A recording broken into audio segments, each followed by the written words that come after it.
96, disciplina de ciência. O assunto de hoje é a reprodução dos animais. O que é reprodução? Reprodução, os seres vivos são capazes de deixar descendentes, ou seja, são capazes de reproduzir. Eu faço as seguintes perguntas. Como vocês vieram ao mundo? O que é necessário para que um novo ser nasça? Uma das mais importantes características dos seres vivos é a capacidade de reprodução. E na aula de hoje, nós vamos conhecer a reprodução dos animais dos seguintes grupos: mamíferos, aves, répteis, anfíbios, peixes. Também vamos conhecer a reprodução sexuada e assexuada. Me acompanhe na apostila, página 496, a reprodução dos animais. Vejamos o primeiro grupo de mamíferos. A maioria dos mamíferos dá à luz a filhotes desenvolvidos no útero da mãe. Ali a placenta lhes fornece alimento e oxigênio. Mamíferos como ratos, rinocerontes e seres humanos, cujos filhotes se desenvolvem dessa maneira, são chamados placentários. O tempo gasto no útero varia de 20 dias para o camundongo e até 20 meses para o elefante. Os cachorros se desenvolvem no útero materno cerca de 60 dias, ou seja, cerca de 2 meses. O outro grupo, que é o grupo de aves, como todas as aves do solo, o avestruz faz um ninho no chão, mas cria o filhote de um modo um pouco comum.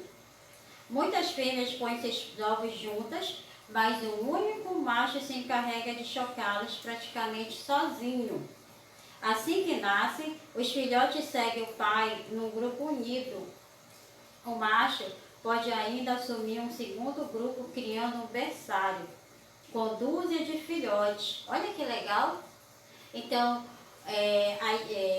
o avestruz, enquanto choca, ele arruma os ovos para que recebam calor por igual. Os filhotes já nascem medindo a cerca de 30 centímetros de altura. Vamos ver a outro grupo, que é o grupo dos répteis. Os répteis produzem ovos com uma casca flexível, parecida com couro. Dentro há um saco com líquido chamado âmino e um suprimento alimentar para nutrir o embrião enquanto se desenvolve. A casca e o saco de âmino evita que o ovo perca água e deixa que o oxigênio e a umidade alcancem o animal em formação.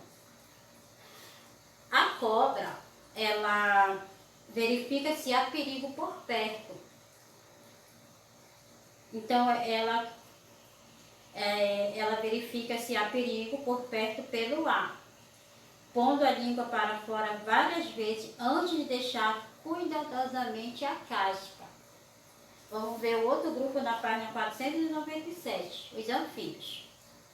As espécies dos anfíbios são tão variadas que não é possível determinar um único modo de reprodução.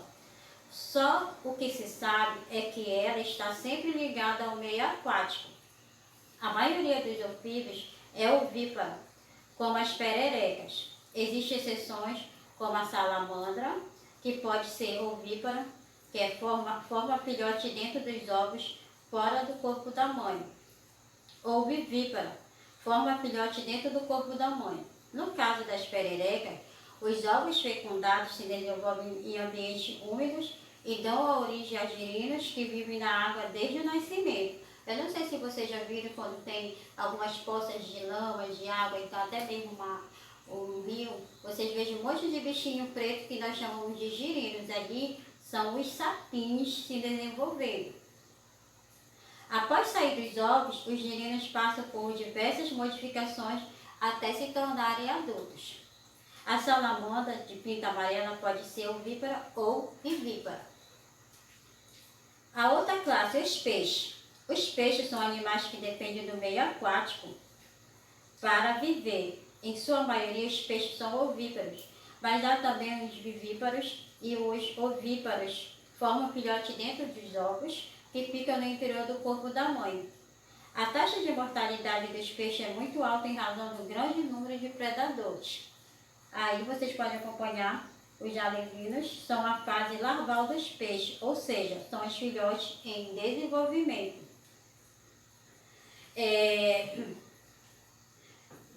ver diferentes tipos de reprodução de cada grupo de animal. Tem algumas curiosidades, por exemplo, as aves e os peixes se reproduzem por meio de ovos. Já os mamíferos possuem uma característica que nenhum outro tem. Vocês sabem qual é? É a amamentação. Quando o mamífero acaba de nascer, ele vai mamar. Nós fazemos parte desse grupo e quando nós nascemos, nosso primeiro alimento é o leite materno, tá? Algumas outras curiosidades dos peixes, como o fato do salmão, ele retorna para a água doce, onde ele nasceu, e para se reproduzir, e o Oceano Pacífico para morrer após a reprodução. Outra curiosidade é a piracema, processo em que os peixes nadam muitos quilômetros contra a corrente, já em busca de um local apropriado para se reproduzir. Na página 498, nós vamos conhecer a reprodução sexuada e assexuada. Todos os seres vivos têm a capacidade de reproduzir originando outros seres da mesma espécie. As diferentes espécies de animais e de vegetais se dividem em dois grandes grupos, conforme sua forma de reprodução, sexuada e assexuada. Na reprodução sexuada, que ocorre na maioria dos animais e vegetais, o novo ser é formado pela união de dois gametas distintos, ou seja, dois tipos de células sexuais, uma célula reprodutora masculina e uma célula reprodutora feminina. Nesse tipo de reprodução, os novos indivíduos são muito parecidos com seus progenitores, mas não idênticos. A reprodução da onça é sexuada. O que é reprodução sexuada? É a reprodução que ocorre na maioria dos vegetais e animais. É um novo ser formado pela união de dois gametas distintos. A reprodução assexuada é a que ocorre em alguns seres unicelulares e pluricelulares, sem a intervenção das células reprodutoras, que são as gametas. Os seres vivos se reproduzem de forma assexuada, geralmente são pouco complexos e os únicos responsáveis pela sua própria reprodução, ou seja, não há participação de indivíduos femininos e masculinos. Nas condições adequadas, a reprodução sexuada pode ser muito rápida e reproduzir um grande número de descendentes nesse tipo de reprodução. Os seres são idênticos aos seus progenitores.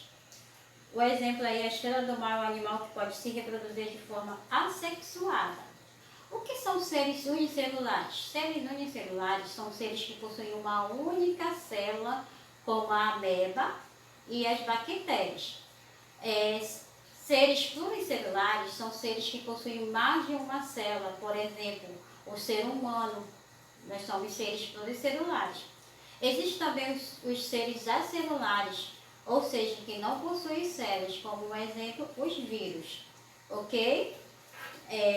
Na página seguinte tem uma atividade, a número 1, informe a que grupos específicos se refere as características a seguir. Tem a capacidade de reproduzir, originando outros seres da mesma espécie. Quais são esses grupos? Segunda questão. Leia o texto a seguir. A reprodução é uma importante característica dos animais e dos vegetais. Nos animais, para que ocorra a reprodução sexuada, deve ser a fecundação, que é a junção dos gametas. A fecundação pode ocorrer no interior do corpo da mãe ou na água. Nos vegetais, a reprodução pode ocorrer com fecundação por meio dos órgãos reprodutores masculinos e femininos existentes nas flores, ou sem fecundação, a partir da folha ou do caule por meio de seus brotos. Existem espécies de animais, como os caracóis, que possuem órgãos reprodutores masculinos e femininos. Essas espécies são chamadas hermafroditas. Agora, converse com seus colegas, na verdade você vai conversar em casa, com a sua mãe, com seu pai, sobre a reprodução dos seres vivos. Busque exemplos de tipos de reprodução em livros, em enciclopédias e na internet e escreva o que você aprendeu. Ok? Essa foi nossa aula de hoje sobre a reprodução dos animais tá? Até a nossa próxima aula. Tchauzinho!